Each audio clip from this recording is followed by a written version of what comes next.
Welcome to Rate My Gadget, and I'm going to show you how to replace maybe one of these white plastic double plug sockets for a lovely looking chrome one.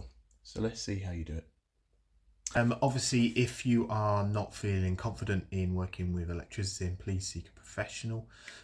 Obviously, it depends on your personal situation, what you're trying to achieve. This is what's called a sunken box. So you can see here that it isn't protruding too far from the wall and it hasn't got a channel. So this is where one of these boxes come in. So this fits flush to the wall. Again, if you're unsure of anything that I'm saying here and you are unclear on anything, please, do stop and seek professional advice. However, let me just kind of very quickly talk you through what we're going to do. So we're going to have to turn off the power. And in your house, you'll probably like to have in your fuse box an upstairs or a downstairs sockets fuse. So isolate that. Do check that the plug is dead. So just put something in there, light socket or something like that. Thing to do is before you do isolate, if there's any other things on that system that may cause you issue, so you might obviously lose your broadband, you could lose all the power downstairs to any kind of security systems, things like that. So do ensure that you're happy with turning off the power before you do that. And when you do switch it off, like I said, just check that it is dead. So let me show you what it's like in my system. Okay, so for me, and this will be different for different people, this is my fuse board. It may be under the cupboard, or in my case it's at the front of the house. And what you'll find is, for me, I've got this one called downstairs sockets. So if I flick that, that should turn off all of the downstairs sockets within the house. Okay, now make sure, if this is easily accessible, that no one else obviously touches this. So if you are working on it, please make sure that it's either isolated or there's no one else in the house so that they can turn it back on. So in order to check, the best thing I would do is, okay, it's a bit of a weird one, but I've got this lamp. Okay, if I turn it on, there's no power going into that. So now I can see that I can basically start to take the plug away. Okay, so I'll try and show you as best as I can what you need to do now. So obviously you've turned the power off, you've checked it's off, and you make sure that everyone in the house knows that you are working on it so that it doesn't accidentally get turned back on. What you're doing is you're getting usually a flat-headed screwdriver and just undoing this plate here. So you won't need any power tools, it's all hand tools.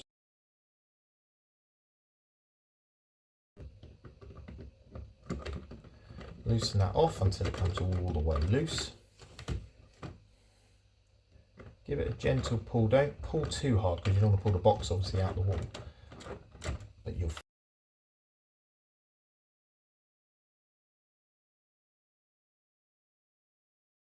what you might find, and it depends on your situation, is hopefully you've got a decent amount of room in the back.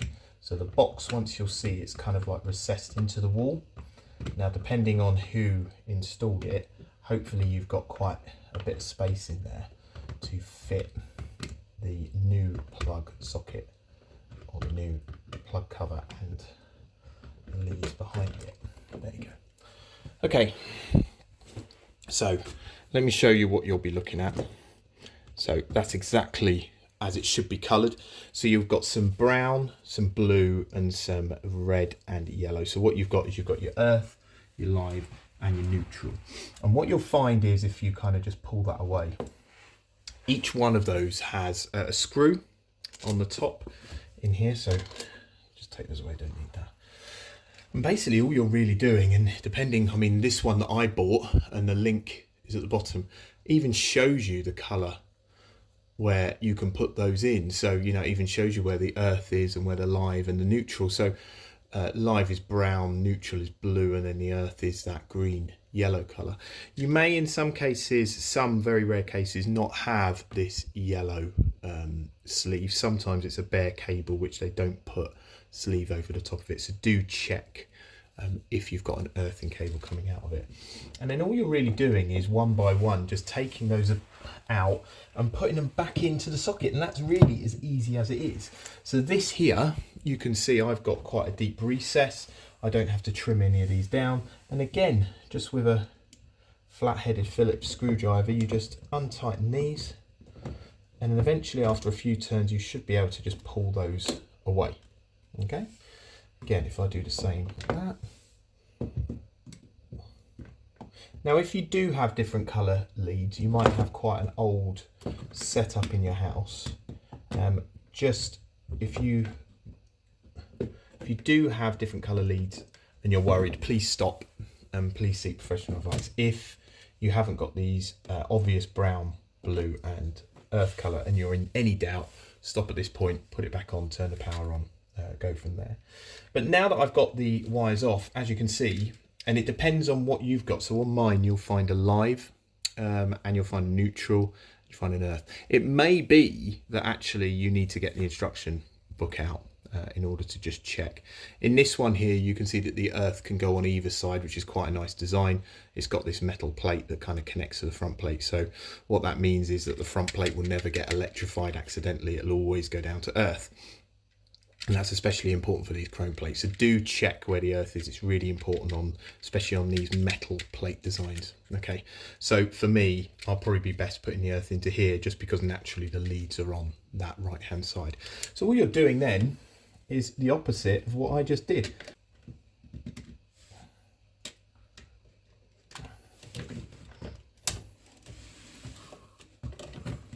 So what you'll find is there's a plate that's pushing down onto those wires. So if I just tighten this one up here,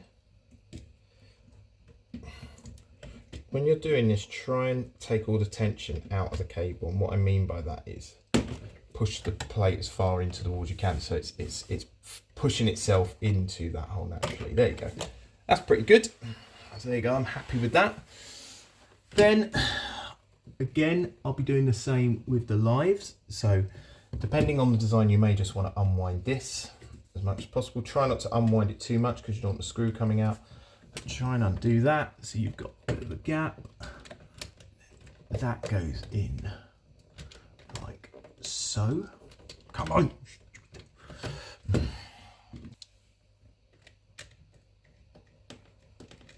So what this is doing, and I'll bring the camera closer, is if I just show you. See how those wires there are going into the back of that plate there. So what you're doing is you're opening up that gap, so taking that screw out, and then when you're ready, you can just put that. Okay, there. So all the cables, I'm happy, are all in.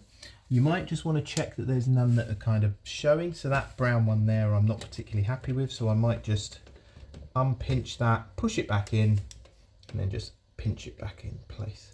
The reason why you don't want to have any cable showing at the back there is in case that creates some kind of electrical circuit. This is all plastic at the back, so it should be very low risk, but you want to make sure that there's no kind of cable showing and as much of them as hiding the body. So what I mean by that is, and I'll show you again, so you can see on the back of there's no metal cable showing. The sleeve comes nicely to the end before you go in. New screws, I recommend using these because these will match the chrome plate on there. And then what you're doing is you're putting these into the back, and I'll show you. I'll bring this closer. Getting this into the back like that, and you're trying to find that screw hole there, okay, which it goes into, right? So you put that in on both sides, so you'll find there's a screw hole just there and the screw hole just there. Okay, then all you're doing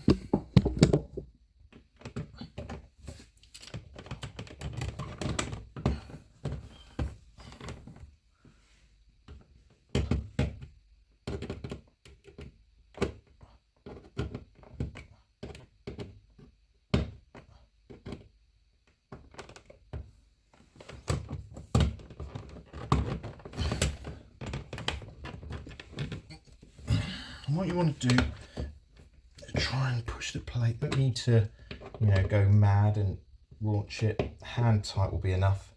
But the main thing you're checking is once you've got these tight here, there you go, that's as good as it's going to be. There's no gaps around it, and give it a bit of a push and a prod and make sure there's nothing fitted. Okay, that's it. So that's your chrome plated. So you've gone from your kind of white plastic to a chrome plated plug. Obviously, you know, put the power back on, check it works. Everything should be okay. You haven't got any cross wires. And that's it. Like I said right at the beginning, if you are in doubt, please seek professional advice. But that is how you put a lovely chrome plate onto your wall. Okay, I hope this helped. Please do like, please subscribe. If you wish to leave any comments or questions, then do so. And thanks for watching. The other thing to say is obviously when you take this off, please do recycle these. Make sure they go down to your local refuse centre as electrical items, or in some councils you can put them into your recycle bin. So don't just chuck them on the tip. They can be recycled.